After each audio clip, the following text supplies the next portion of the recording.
Hello students, मैं Jitendra Pareta from resonance Kota. आज का जो पेपर है 25 जनवरी का मॉर्निंग शिफ्ट का, उसको हम डिस्कस करने वाले हैं। एज़ यूजुअल, जैसा कि पिछले दिन भी जो पेपर हुआ था 24 जनवरी को, उसमें भी दोनों शिफ्ट का जो पेपर है वो लगभग काफ़ी आसान ही रहा है। और एज इट इज़ आज का जो मॉर्निंग शिफ्ट का पेपर है वो भी काफ़ी ईजी ही रहा है एज़ पर स्टूडेंट्स जो उन्होंने हमें इन्फॉर्मेशन दी है उसके अकॉर्डिंग। तो हम स्टार्ट करते हैं, थोड़ा सॉल्यूशंस देखते हैं इनका क्या है। तो क्वेश्चंस ने जिस तरह से हमें बताया क्वेश्चंस के बारे में, तो फर्स्ट नंबर का जो क्वेश्चंस है उसके अंदर जो है, a car cover some distance with speed v1 and cover same with speed v2, find average speed of car. अब इस क्वेश्चन में बिल्कुल ये एवरेज स्पीड का बिल्कुल बेसिक क्वेश्चन है। सपोज एक लाइन हमने ड्रॉ की है और एज पर क्वेश्चन उसने लिखा हुआ है कि जो फर्स्ट हाफ डिस्टेंस है सपोज s और सेकंड हाफ जो डिस्टेंस है s, दोनों में जो स्पीड कवर हो रही है वो उसने दे रखी है, एक में v1 है और एक में v2 है। And we have to find average speed. Average speed फाइंड करने के लिए एवरेज स्पीड का फॉर्मूला हम यूज कर सकते हैं, और एवरेज स्पीड का जो फॉर्मूला है वो है total distance upon total time. तो टोटल डिस्टेंस हो गई है 2s अपॉन, और अब हमें नीचे लिखना है टोटल टाइम। टाइम कैसे लिख सकते हैं, पूरा टाइम एक साथ लिख नहीं पाएंगे, दो पार्ट में उसको ब्रेक कर देते हैं। यहां से यहां तक का टाइम प्लस यहां से यहां तक का टाइम। तो यहां से यहां तक का टाइम जो होगा वो होगा s बाय v1, और रिमेनिंग जो टाइम होगा वो होगा s बाय v2। तो इस तरह से जो है अपना आंसर इसमें आ जाएगा 2v1 v2 upon v1 plus v2। तो इस तरह से सेकंड ऑप्शन जो है वो सही हो गया है। अब हम आते हैं क्वेश्चन नंबर सेकंड पे, जो मैच द फॉलोइंग का है। इसमें हमें फिजिकल क्वांटिटीज़ की जो यूनिट्स हैं उनको मैच करना है। सबसे पहले इसमें है सरफेस टेंशन। सरफेस टेंशन जो है, बेसिकली सरफेस टेंशन को टी से हम रिप्रेजेंट करते हैं। Surface tension is force per unit length, तो इसकी जो यूनिट हो जाएगी न्यूटन पर मीटर। तो न्यूटन पर मीटर हमें दे रखा है बी में, तो इसको बी से मैच करवा देंगे। Second one is viscosity. Viscosity के लिए हम जो है बेसिकली विस्कस फोर्स का यूज कर सकते हैं। F equals to eta A dv by dx।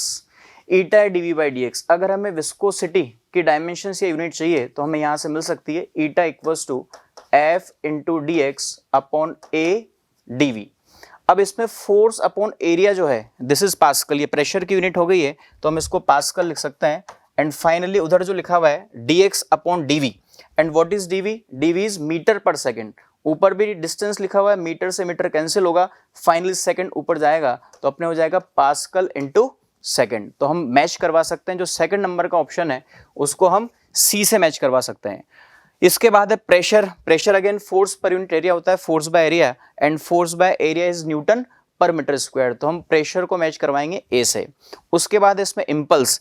Impulse जो होता है वो चेंज इन मोमेंटम के बराबर होता है, और चेंज इन मोमेंटम मींस जो उसकी यूनिट होगी वो मोमेंटम के बराबर ही होगी, और मोमेंटम की जो यूनिट होती है वो होती है किलोग्राम मीटर पर सेकंड, है ना, या फिर न्यूटन इंटू सेकंड। तो इसकी दो तरह की यूनिट है, किलोग्राम मीटर पर सेकंड और न्यूटन इंटू सेकंड। तो फाइनली हम फोर्थ को जो है वो डी से मैच करवाएंगे। तो इस तरह से अपना आंसर जो है वो थर्ड हो जाएगा।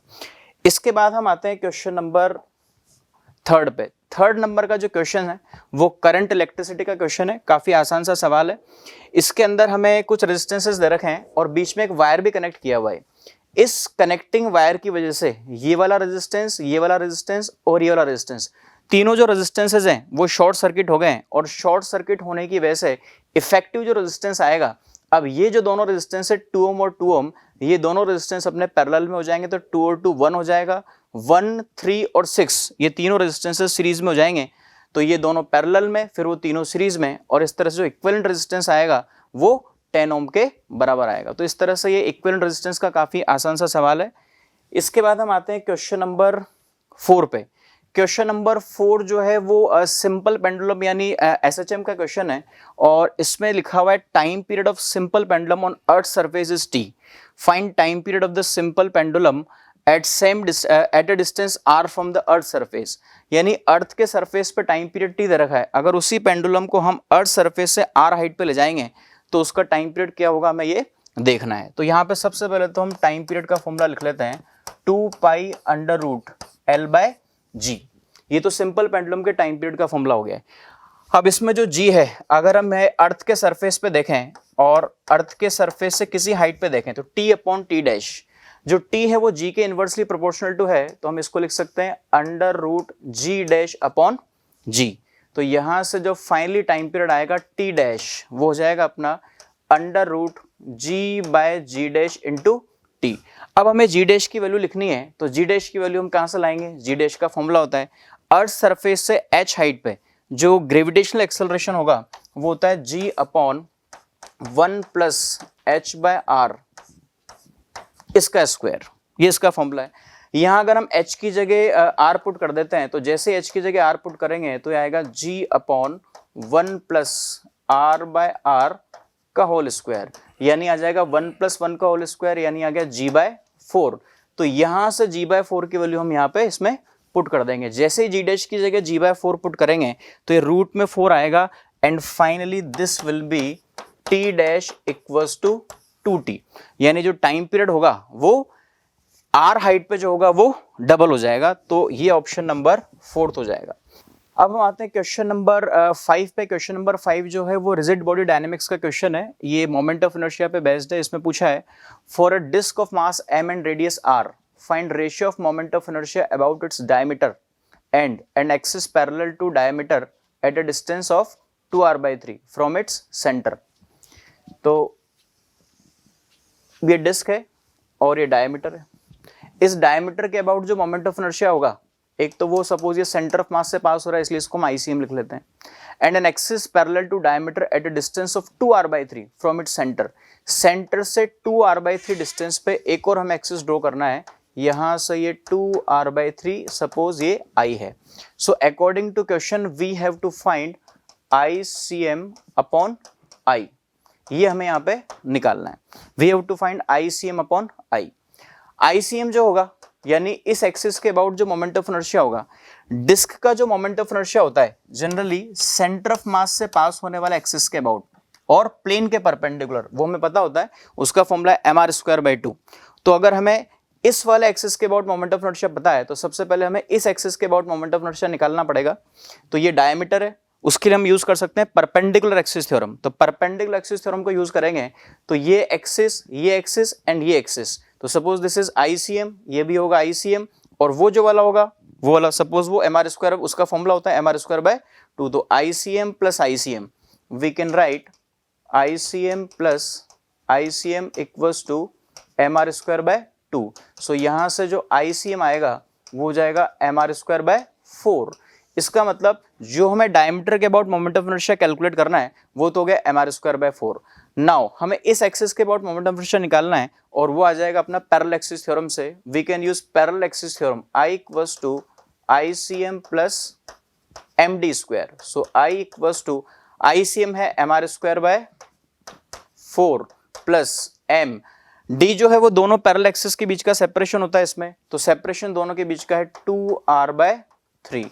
तो एक तो ये हो गया I और दूसरा हो गया अपने पास ICM and ICM is mr²/4। हमें इन दोनों मोमेंट ऑफ इनर्शिया, इन दोनों एक्सिस के अबाउट जो मोमेंट ऑफ इनर्शिया है उनका हमें रेशियो फाइंड करना है। तो हम इन दोनों को डिवाइड करके रेशियो फाइंड कर सकते हैं। ये भी काफी आसान सवाल है।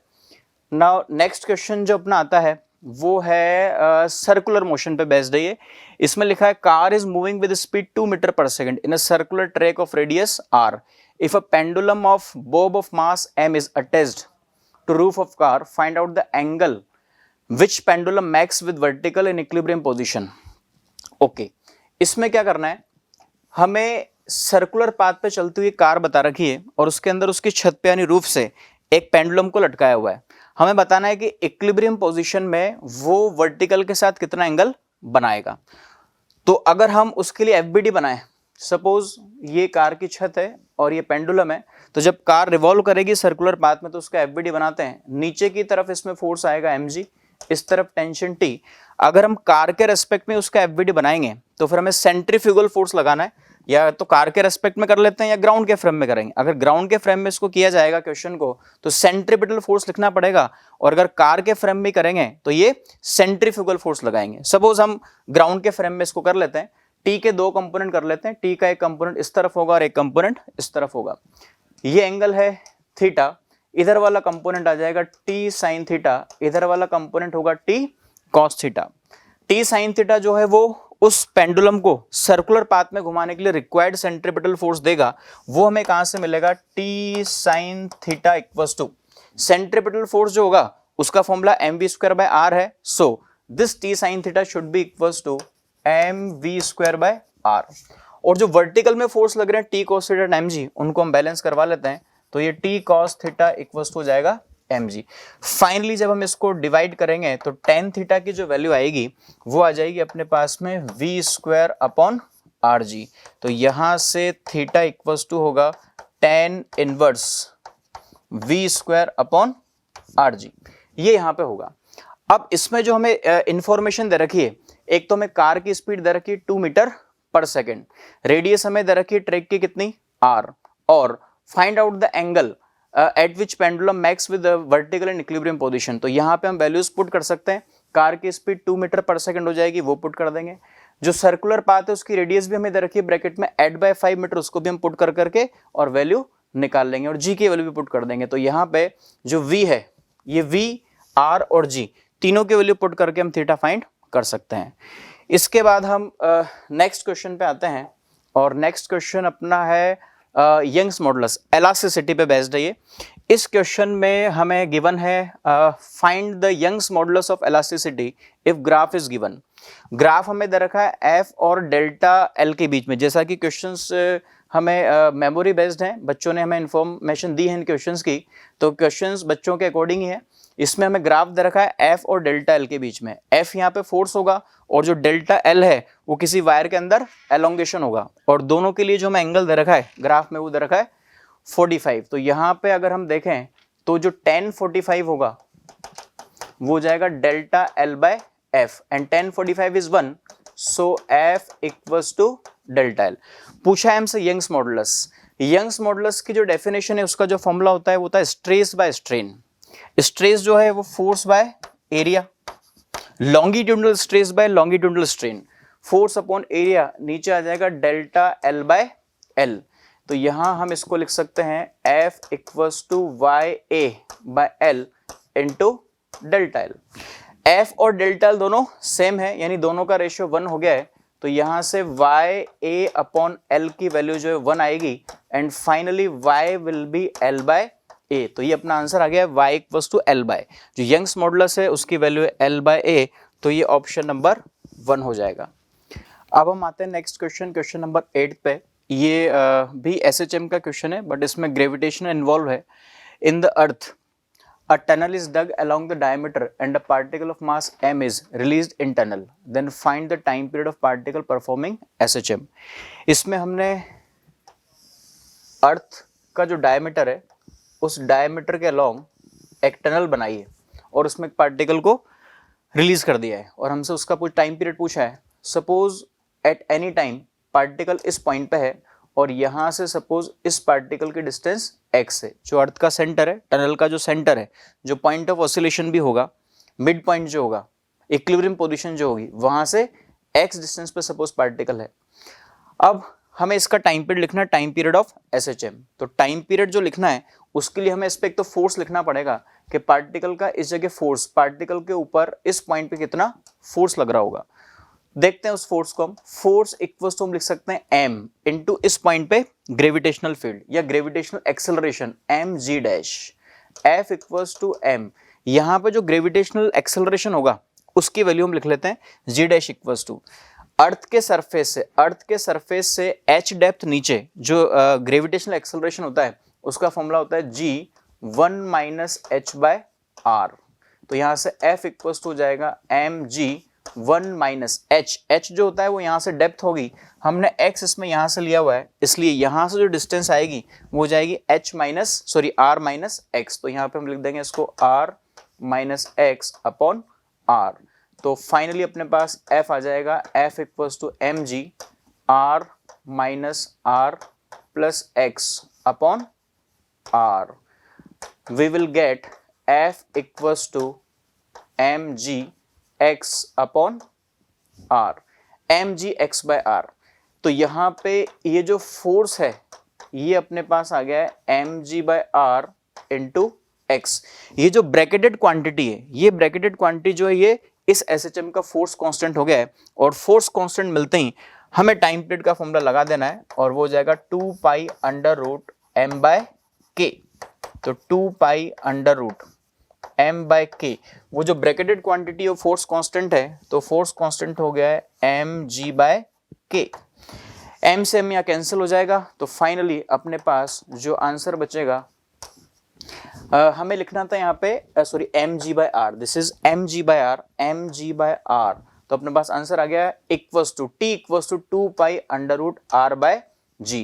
r की वैल्यू हम पुट कर देंगे, जो रेडियस ऑफ अर्थ है r की वैल्यू होती है 6400 किलोमीटर, इसको हम 64 इंटू 10 की पावर 5 मीटर लिख देंगे, और जो g की वैल्यू है वो पुट कर देंगे 9.8 मीटर पर सेकंड स्क्वायर। दोनों वैल्यूज को इस फॉर्मूले में पुट कर देंगे, या जो अपने पास फाइनली जो एक्सप्रेशन आया इसमें पुट कर देंगे 2 पाई रूट r बाई जी, तो हमें इसका आंसर मिल जाएगा। और जब वैल्यू पुट करते हैं तो इसमें आंसर आता है 84 मिनट्स, तो ऑप्शन सेकंड इज करेक्ट। इसके बाद हम आते हैं नेक्स्ट क्वेश्चन पे। नेक्स्ट क्वेश्चन भी ऑसिलेशन का ही है, बट ये इलेक्ट्रिक में LC ऑसिलेशन का है, इलेक्ट्रिक LC ऑसिलेशन का क्वेश्चन है। इसमें हमें गिवन है if in an LC circuit inductance is increase to 8 times of initial value and capacitance is increased twice to initial value, find the ratio of final angular frequency to initial angular frequency of oscillation। सबसे पहले तो इसमें जो angular frequency है LC oscillation की, उसका formula use होगा, और फॉर्मूला होगा 1 बाय अंडर रूट LC। बस इसी फॉर्मूले को यूज करके हमें आगे बढ़ना है। सपोज ये पुरानी फ्रिक्वेंसी है, नई फ्रिक्वेंसी जो भी उसने चेंजेस किए उसके अकॉर्डिंग आ जाएगी। तो यहाँ पे हमें सबसे पहले तो किसको L को करना है, L को ये बोल रहा है 8 टाइम्स, तो यहाँ पे L को हम कर देंगे 8L इंटू कैपेसिटेंस जो है वो इसको बोल रहा है, कैपेसिटेंस को डबल करने को बोल रहा है, तो कैपेसिटेंस यहाँ पे डबल कर देते हैं 2C, तो यह आ जाएगा 1 upon under root 16 LC, and root का जो 16 है उसको हम लिख सकते हैं 1/4, और ये रूट LC। दिस 1/रूट LC is old frequency which is omega, तो यहाँ इसको हम लिख देंगे ओमेगा। तो फाइनली दोनों फ्रिक्वेंसीज का जो रेशियो है ओमेगा डैश बाय ओमेगा, ये आ जाएगा 1/4। ये इस क्वेश्चन का आंसर होगा, and fourth option is correct. तो इस तरह से ये भी ऑसिलेशन का ही है, इलेक्ट्रिक LC ऑसिलेशन का है। फाइनली हम आगे बढ़ते हैं क्वेश्चन नंबर 10 पे। क्वेश्चन नंबर 10 जो है वो है KTG एंड थर्मोडायनेमिक्स का क्वेश्चन है। इसमें लिखा है if T is the temperature of a gas then RMS velocity of the gas molecules is proportional. काफी सिंपल सा क्वेश्चन है, क्वेश्चन क्या फॉर्मूला ही यूज कर रहा है, इसमें जस्ट फॉर्मूला ही पूछा है एक तरह से।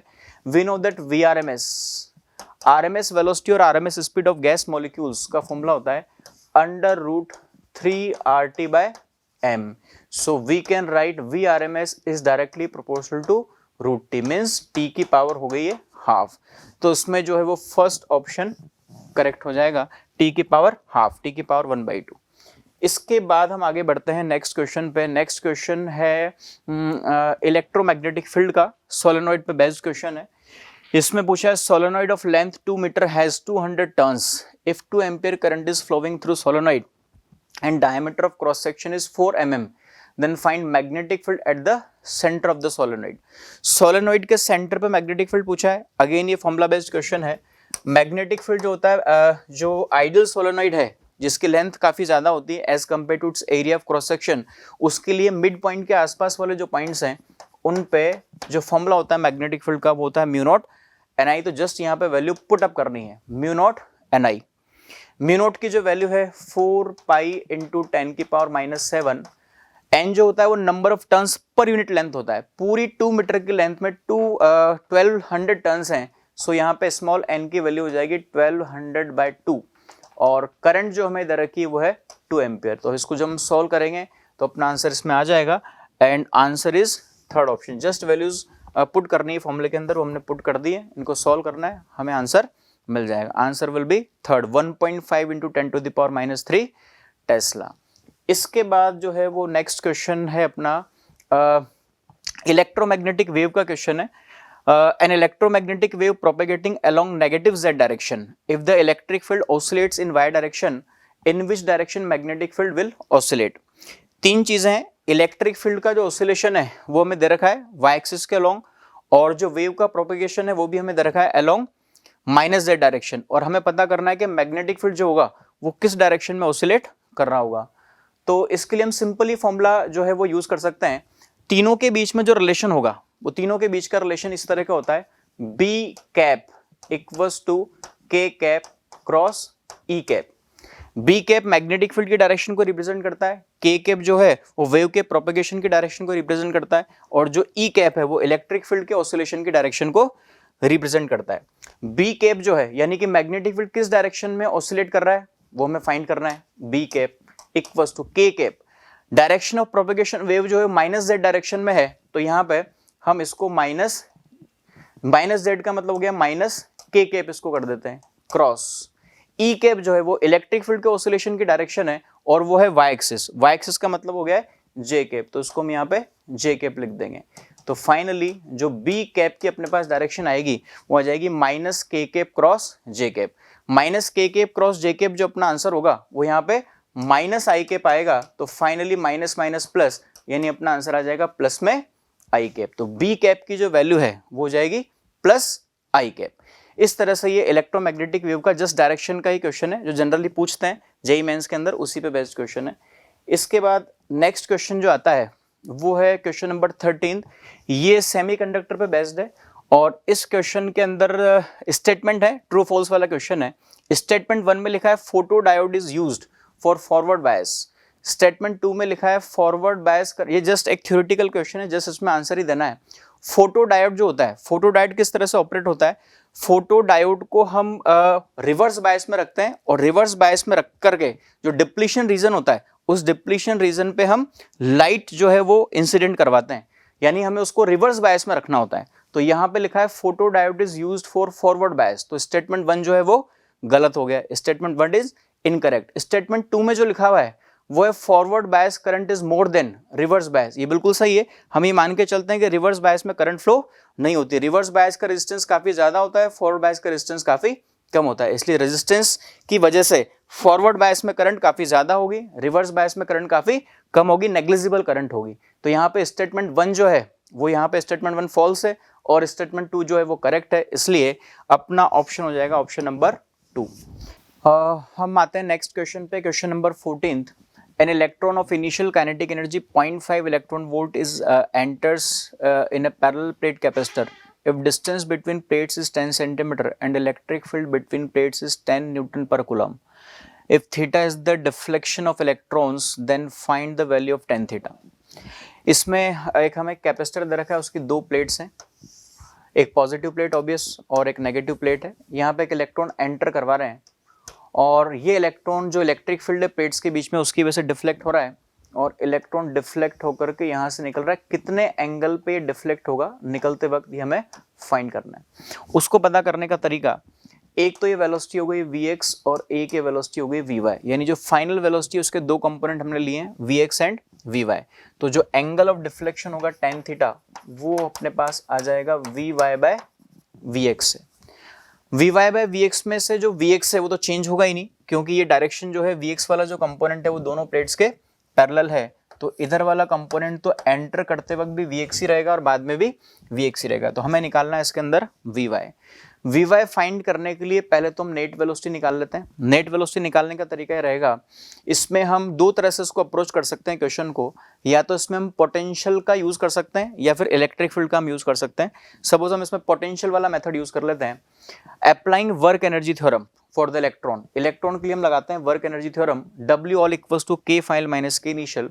इलेक्ट्रॉन केवल इलेक्ट्रिक फोर्स की वजह से ही मूव कर रहा है, इसलिए W इलेक्ट्रिक आएगा एंड इलेक्ट्रिक फोर्स जो होगा उसका वर्क डन है Q delta V, this should be equals to K final minus K initial. Work energy theorem, Q जो है वो इलेक्ट्रॉन पे चार्ज है E, डेल्टा V जो होगा दोनों प्लेट्स के बीच का पोटेंशियल डिफरेंस होगा और दोनों प्लेट्स के बीच का पोटेंशियल डिफरेंस हम लिख सकते हैं E इंटू डी।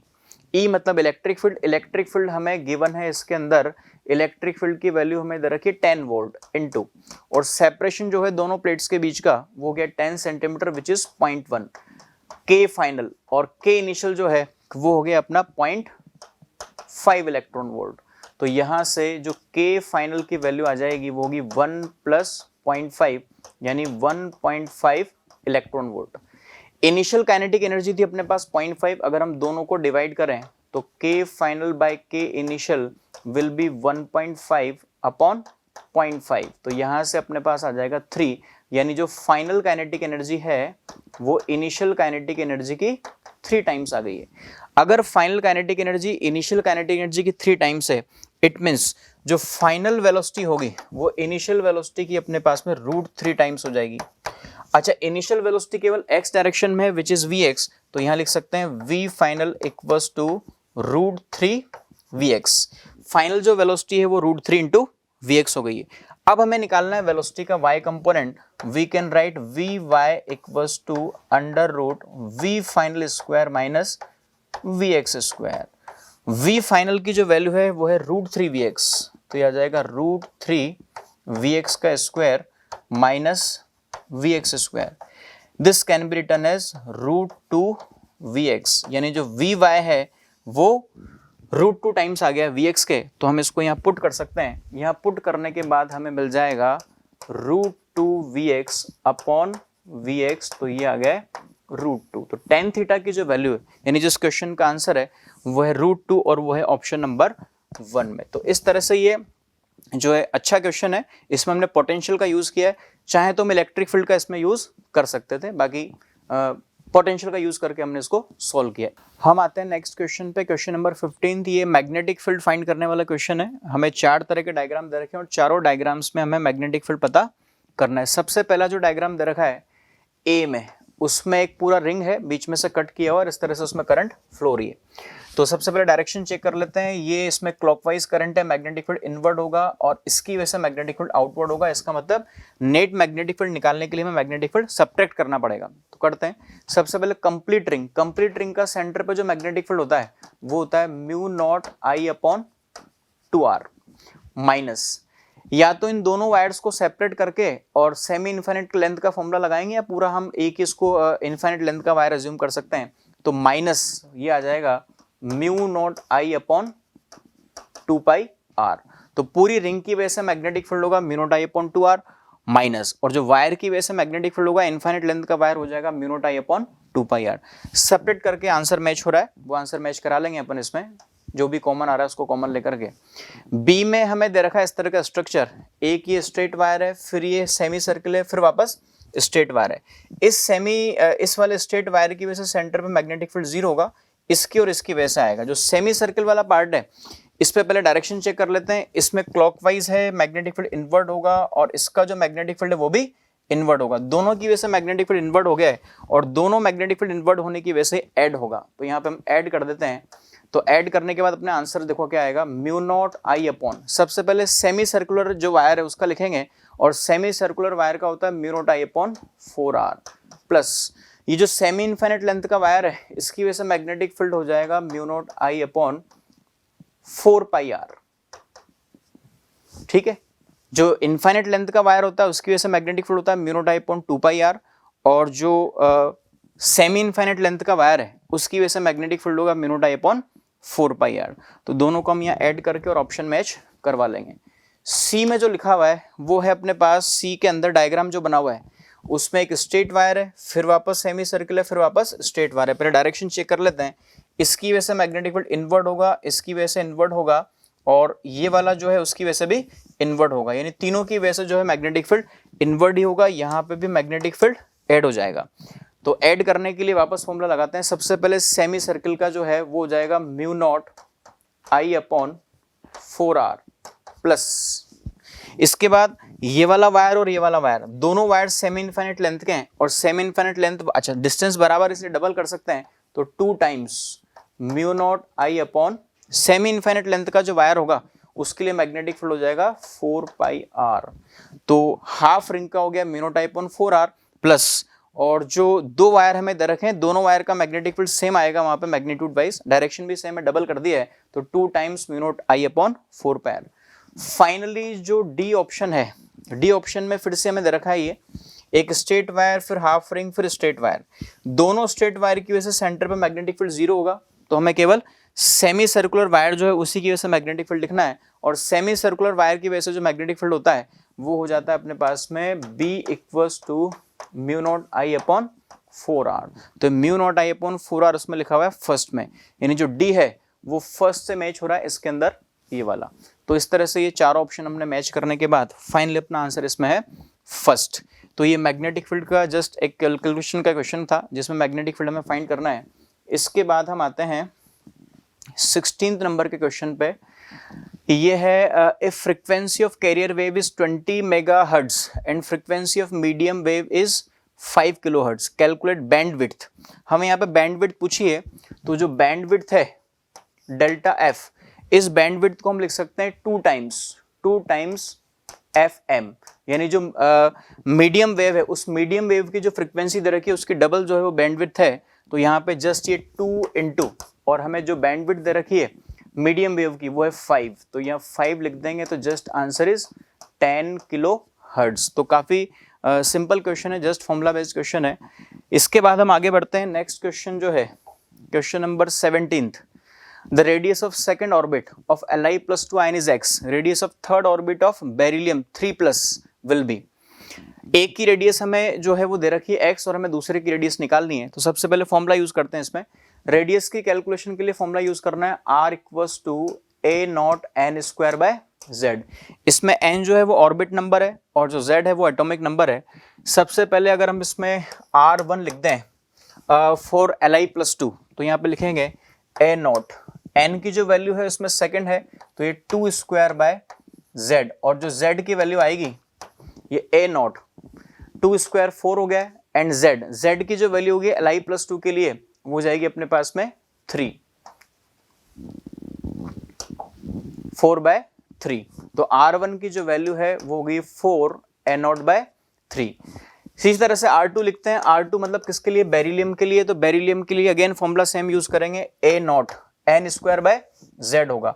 उसमें जो n की वैल्यू है वो 3 है तो यहाँ पे 3 स्क्वायर आएगा अपॉन, और z जो होगा इसके लिए 4 हो जाएगा। तो यहाँ पे आ जाएगा a नॉट 9 बाय 4।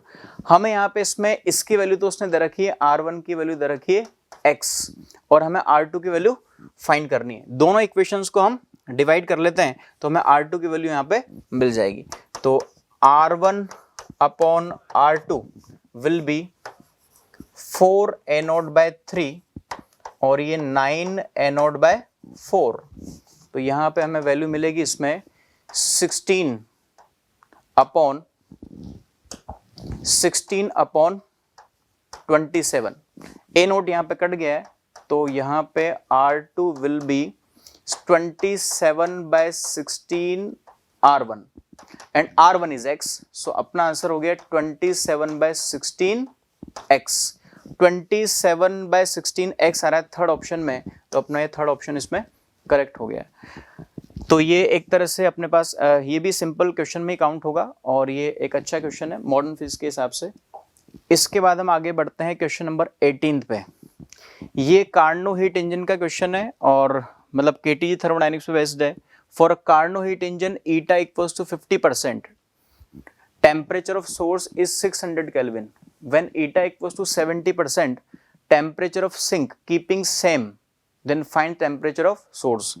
इसमें हमें दो एफिशिएंसी दे रखी है, दो बार अलग अलग। एफिशिएंसी का जो फॉर्मूला होता है कार्नो हीट इंजन का होता है 1 माइनस T2 अपॉन T1। ईटा की वैल्यू में दे रखी 50% सबसे पहले, तो यहाँ पे 0.5 equals to T2 by T1। T2 जो टेम्परेचर होता है वो हीट सिंक का होता है, T1 जो है वो सोर्स का होता है। हमें यहाँ पे T2 की वैल्यू गिवन नहीं है तो ये जो आएगा 1 माइनस T2 अपॉन T1, और T1 कितना हो गया है 600। इसको सॉल्व करके हम यहाँ पे T2 की वैल्यू फाइंड कर सकते हैं, यहाँ से T2 की वैल्यू आ जाएगी। इसी कार्नो इंजन में हमें एफिशिएंसी दे रखी है 70%। तो नेक्स्ट हमें वापस इसी फॉर्मूले का यूज करना है।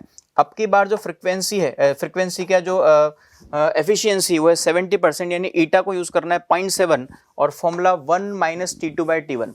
अकॉर्डिंग टू द क्वेश्चन हमें इसमें बोला हुआ है कि temperature of the sink will remain same, यानी हमें जो T2 की वैल्यू है, जो T2 की वैल्यू निकली है वो हमें सेम यूज करनी है। तो यहाँ से जो T2 की वैल्यू आएगी वो वही की वही यूज कर देंगे, और हमें पूछा है टेम्परेचर किसका, सोर्स का। तो सोर्स का जो टेम्परेचर वो निकालेंगे और T2 की वैल्यू यहाँ से जो भी आएगी उसको यहाँ पे पुट कर देंगे, और पुट करने के बाद हमें सेकंड केस में सोर्स का टेम्परेचर मिल जाएगा। तो इस तरह से हमें कैलकुलेशन करनी है। ये भी एक तरह से फॉर्मूला बेस्ड क्वेश्चन माना जाएगा। इसमें हमें हीट इंजन की जो एफिशिएंसी उसका फॉर्मूला यूज करना है, eta equals to 1 minus T2/T1। हमें पहले T2 की वैल्यू फाइंड करनी है और T2 की वैल्यू उसमें दूसरे वाले केस में हमें यूज करके और T1 की वैल्यू फाइंड करनी है। तो ये हो गया कार्नो इंजन का क्वेश्चन। इसके बाद है massless rod is arranged as shown. ये आरबीटी का क्वेश्चन है, रिजिड बॉडी डायनेमिक्स का। इसके अंदर हमें गिवन है एक रॉड दे रखी है, मासलेस रॉड, और उसको स्ट्रिंग से लटकाया हुआ है इस तरह से। ये डिस्टेंस भी 40 सेंटीमीटर, ये डिस्टेंस भी 40 सेंटीमीटर, और 8 kg का यहाँ पे ब्लॉक लटकाया हुआ है। Find the tension in the string 1। ये जो ऊपर वाली स्ट्रिंग है इसमें हमें टेंशन फाइंड करनी है। इसमें टेंशन फाइंड करने के लिए हम किसी भी एक पॉइंट के अबाउट, जिसके अबाउट भी जल्दी के आंसर आ जाए उसके अबाउट हम इसमें टॉर्क बैलेंस करवा सकते हैं। तो सपोज ये वाला जो पॉइंट है, इस पॉइंट के अबाउट हम टॉर्क बैलेंस करवा देते हैं, क्योंकि यहाँ वाले फोर्स की नॉलेज हमें नहीं है, उसके बारे में कोई इन्फॉर्मेशन नहीं है। तो इस पॉइंट के अबाउट हम टॉर्क बैलेंस करवाएंगे। किन किन फोर्सेस का टॉर्क आएगा इस पॉइंट के अबाउट? रॉड पे एक तो टेंशन इस तरफ लग रही है और एक टेंशन इसकी होगी जो इसके वेट के बराबर होगी। इसका जो टॉर्क आएगा इस वाले टी का, वो ऐसे क्लॉकवाइज सेंस में आएगा, एंटी क्लॉकवाइज सेंस में आएगा, और इसके mg का जो टॉर्क है वो क्लॉकवाइज सेंस में आएगा। तो इस पॉइंट के अबाउट इस टेंशन का टॉर्क एंटी क्लॉकवाइज, इस mg का या इसकी टेंशन का टॉर्क क्लॉकवाइज, दोनों को इक्वेट करा देते हैं। इक्वेट कैसे कराएंगे? सबसे पहले तो उस पॉइंट के अबाउट टी का टॉर्क, तो टी का टॉर्क कितना आएगा? t sin 30 into 40 equals to, इसी पॉइंट के अबाउट इस 80 का जो आएगा वो आएगा 80 इंटू पूरा यहां से यहां तक की डिस्टेंस इसमें कवर होगी, और वो हो जाएगी 80 इंटू 80। ठीक है, तो यहां से t की वैल्यू अपने पास में आ गई है 80 इंटू 80 अपॉन और 40 sin 30, एंड sin 30 इज 1/2। तो यहां से अपने पास आंसर आएगा 80 इंटू 80 अपॉन 20। तो यहां से अपने पास आंसर आ जाएगा, ये अपने पास आंसर आ गया 320 न्यूटन, 640/2 यानी 320 न्यूटन। तो इस तरह से इसमें सिंपली हमें एक टॉर्क बैलेंस करवाना है। इस पॉइंट के हमने अबाउट टॉर्क बैलेंस करवाया है, एक टेंशन इधर लग रहा है और एक टेंशन इधर लग रहा है। ये टेंशन 80 न्यूटन के बराबर होगा, तो 80 इंटू 40 इसका टॉर्क क्लॉकवाइज सेंस में, और इस टेंशन का टॉर्क होगा t sin theta into 40, t sin 30 into 40। तो इस तरह से टॉर्क बैलेंस करवा के हमने टेंशन फाइंड कर ली है। इसके बाद नेक्स्ट क्वेश्चन अपना आता है 20, density ratio of He and Ca nuclei. सभी बच्चों को मालूम ही होगा कि चाहे किसी भी एटम का न्यूक्लियस हो, हर एटम के न्यूक्लियस के लिए डेंसिटी सेम ही होगी, वो उसके मास नंबर पे, एटॉमिक नंबर पे डिपेंड नहीं करती है। तो यहाँ पे जो मास रेशियो आएगा वो मास रेशियो आएगा 1:1। चाहे किसी भी एटम का न्यूक्लियस ले लो, हर एटम के न्यूक्लियस की डेंसिटी सेम होती है। तो आंसर इज 1:1। इसके बाद जो नेक्स्ट क्वेश्चन है वो है अगेन ये हीट इंजन का, ये कार्नो इंजन का क्वेश्चन है, केटीजी थर्मोडायनेमिक्स का। The series sequence of two engine E1 and E2 shown in figure. T1 equals to 600, मतलब इसमें दो इंजन कनेक्टेड है आपस में। T1 की वैल्यू है 600 केल्विन एंड T2 की वैल्यू है 300 kelvin. It is given that both the engines working on Carnot principle have same efficiency. दोनों ही इंजन की एफिशिएंसी में सेम दे रखी है। Then temperature T at which exhaust of E1 is feed into E2 is equal to 300 root n Kelvin, value of n is equal to। यानी एक तो हमें इसमें दोनों की एफिशिएंसी जो है वो सेम करवानी है, और यहाँ पे ये वाला जो कार्नो इंजन है ऊपर वाला, इसमें ये सोर्स है, ये वाला सोर्स है, और इस वाले कार्नो इंजन का जो हीट सिंक होगा वो इस वाले कार्नो इंजन का सोर्स होगा। तो देखते हैं इसमें। सबसे पहले तो एफिशिएंसी दोनों की सेम करवा देते हैं। एफिशिएंसी का जो फॉर्मूला है, एफिशिएंसी का फॉर्मूला अगेन 1 माइनस T2/T1। तो 1 माइनस, यहाँ जो टेम्परेचर होगा सिंक का वो T है, T/T1, and T1 is 600 equals to, same frequency दूसरे कार्नो इंजन की भी है, उसमें भी लिखेंगे 1 माइनस T2/T1। 1 माइनस T2 जो यहाँ का होगा वो जाएगा 300, तो यहाँ पे आ जाएगा 300 अपॉन, और इस वाले कार्नो इंजन का जो सोर्स है वो उस वाले कार्नो इंजन का सिंक है, इसलिए यहाँ पे हमें T लिखना है। बस इस पूरी इक्वेशन को हम सॉल्व कर लेंगे, और पूरी इक्वेशन को सॉल्व करने के बाद हमें T की वैल्यू मिल जाएगी, और जो कैलकुलेशन के बाद जो आंसर आ रहा है वो इसमें ऑप्शन नंबर 3 शो हो रहा है, यानी हमें इसमें आंसर आना चाहिए 2, है ना। टी की वैल्यू जो है वो इसके अंदर आनी चाहिए 2, मतलब एक्चुअल में टी की वैल्यू 2 नहीं आएगी, टी की वैल्यू आएगी, उसको फिर हम 300 रूट एन के बराबर करवाएंगे। यहां से जो भी आंसर आएगा उसको इक्वेट करवाना है 300 रूट एन के बराबर। तो रूट एन के बराबर जो एन की वैल्यू आएगी फिर उसको यहां से हम फाइंड कर सकते हैं। इस तरह से ये एफिशिएंसी सेम करवा के जस्ट इसमें आंसर आ गया है। इसके बाद जो नेक्स्ट क्वेश्चन है 22, वो है मोमेंट ऑफ इनर्शिया का, अगेन आरबीडी का क्वेश्चन है, रिजिड बॉडी डायनेमिक्स का।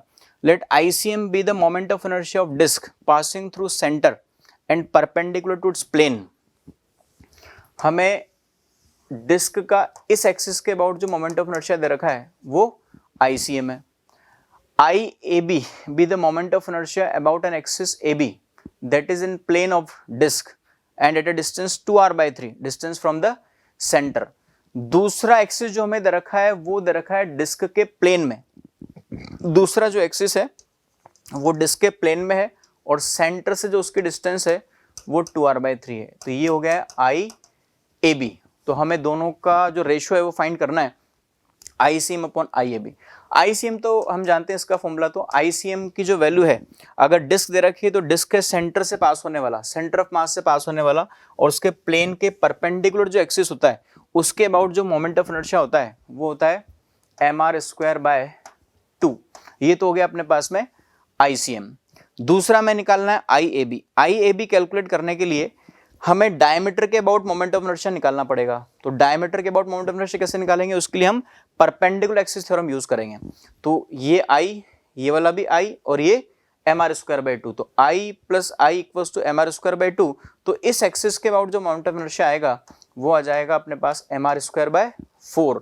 नाउ हम पैरेलल एक्सिस थ्योरम का यूज करके IAB फाइंड कर लेंगे। तो IAB की जो वैल्यू आएगी वो आ जाएगी ICM यानी mr²/4 प्लस md²। md² में d क्या होता है, दोनों एक्सिस के बीच का सेपरेशन, तो वो हो जाएगा 2r/3 का स्क्वायर, 2r/3 का स्क्वायर।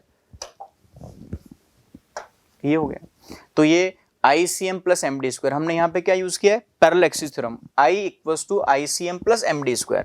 ICM जो होगा वो mr²/4 प्लस md² में d है, वो दोनों एक्सिस के बीच का सेपरेशन है और दोनों एक्सिस के बीच का जो सेपरेशन है वो 2r/3 हमें दे रखा है। यहाँ पे r हम कैपिटल लिख देंगे, ठीक है, ताकि वो जब रेशियो लेंगे ICM अपॉन IAB तो r कट जाएगा, मास भी कट जाएगा, रेशियो बच जाएगा। तो दोनों का रेशियो जो अपने पास में आ रहा है इसमें जो हमें दे रखा है ऑप्शन वो सेकंड है। तो उसको चेक कर सकते हैं, जस्ट रेशियो ही लेना है, मैंने वैल्यूज लिख दी हैं इसके अंदर। तो ये हो गया आरबीडी का क्वेश्चन, क्वेश्चन नंबर 22। इसके बाद नेक्स्ट क्वेश्चन है क्वेश्चन नंबर 23। ये क्वेश्चन है मॉडर्न फिजिक्स का डी ब्रॉगली वेवलेंथ वाला क्वेश्चन है। When an electron is accelerated by 20 kilovolt its de Broglie wavelength is λ0 if the electron is accelerated by, इसमें भी फॉर्मूला बेस्ड क्वेश्चन ही है। जो वेवलेंथ है लैम्डा जो होता है इलेक्ट्रॉन के लिए वो होता है √150/v, 150/v रूट में, यानी जो लैम्डा है वो √v के इनवर्सली प्रोपोर्शनल टू है।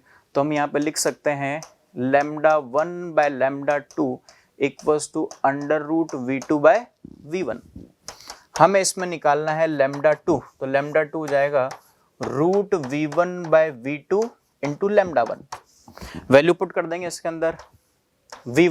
V1 की जो वैल्यू है वो है 20 किलोवोल्ट, V2 की जो वैल्यू है वो 40 किलोवोल्ट और जो λ1 हमें दे रखा है वो λ0 है। तो यहाँ से आ जाएगा अपने पास में रूट में 1/2 λ0, यानी ये आ जाएगा λ0/√2। λ0/√2 इसका आंसर है और λ0/√2 हमें दे रखा है थर्ड ऑप्शन में। तो ये थर्ड ऑप्शन इसका जो है वो करेक्ट हो गया। तो इसमें भी जस्ट हमें फॉर्मूले का यूज करना था, D Broglie wavelength for only electron. Electron के लिए जो डी ब्रॉगली वेवलेंथ होती है वो होती है λ = √150/v, यानी √v के इनवर्सली प्रोपोर्शनल टू रेशियो लेकर के आंसर आ गया। इसके बाद हम आगे बढ़ते हैं नेक्स्ट क्वेश्चन में, क्वेश्चन नंबर 24 में। 24 नंबर का जो क्वेश्चन है वो है temperature of hot soap in a bowl goes 98 degree centigrade to 86 degree centigrade in 2 minutes. The temperature of surrounding is 22 degree centigrade. Find the time taken for the temperature of soap to go from 75 degree centigrade to 69 degree centigrade. और bracket में हमें information दे रखी है कि इसके लिए हम Newton's law apply कर सकते हैं, न्यूटन्स लॉ ऑफ कूलिंग. तो देखते हैं इसको. देखो इसमें जो न्यूटन्स लॉ ऑफ कूलिंग है वो है बेसिकली dt बाई dt यानी rate of cooling. As per Newton's law of cooling dt by dt जो होता है वो equals to minus K T minus T S. T यहाँ पे बॉडी का टेम्परेचर है, टी एस सराउंडिंग टेम्परेचर और dt बाई dt जो है वो रेट है. बस हमें इसी को यूज करना है दो बार, इस फॉर्मूले को दो बार यूज करना है. dt बाई dt जो होगा इसके अंदर, dt means change in temperature, तो चेंज इन टेम्परेचर आ रहा है 98 माइनस 86 अपॉन, और नीचे हमें लिखना है टाइम, और जो टाइम की वैल्यू है वो अपने पास है 2 minute, equals to minus K T. यहां पे हमें लिखना पड़ेगा एवरेज टेम्परेचर. 2 मिनट के अंदर जो है उसका टेम्परेचर एवरेज कितना रहा वो हमें लिखना पड़ेगा. तो ये 98 plus 86 upon 2 minus surrounding temperature हमें दे रखा है 22, तो यहां लिख देंगे 22. ये हो गई इक्वेशन नंबर फर्स्ट. दूसरे नंबर की इक्वेशन वापस ये यूज करनी है. डेटा हमें उसके लिए क्या यूज करना है, चेंज इन टेम्परेचर जो है वो अब की बार है 75 टू 69, तो यहां पे लिख देंगे 75 माइनस 69 अपॉन टाइम जो है वो हमें कैलकुलेट करना है, इसलिए टाइम को हम टी लिखेंगे, और इसके बाद इक्वल्स टू माइनस के, अगेन यहाँ एवरेज टेम्परेचर आएगा, और एवरेज टेम्परेचर जो होगा वो हो जाएगा 75 प्लस 69 अपॉन 2 माइनस, और ये 22. ये इक्वेशन नंबर सेकंड. दोनों इक्वेशंस को जब हम डिवाइड करेंगे, equation number first divided by equation number second, जब दोनों इक्वेशंस को हम डिवाइड करेंगे we will get value of T. यहाँ से टी का आंसर अगेन मिनट में ही आएगा, और जब सॉल्व करते हैं तो इसका जो ऑप्शन हमें शो हो रहा है वो है 1.4 मिनट. तो जस्ट डिवाइड कर देने से इसका आंसर आ जाएगा. क्वेश्चन नंबर 24 हो गया. तो इस तरह से ये जो पूरे क्वेश्चंस जो हमें स्टूडेंट्स की इंफॉर्मेशन थी उसके हिसाब से 24 क्वेश्चंस के हमने सॉल्यूशन देखे हैं. Okay, best of luck for future.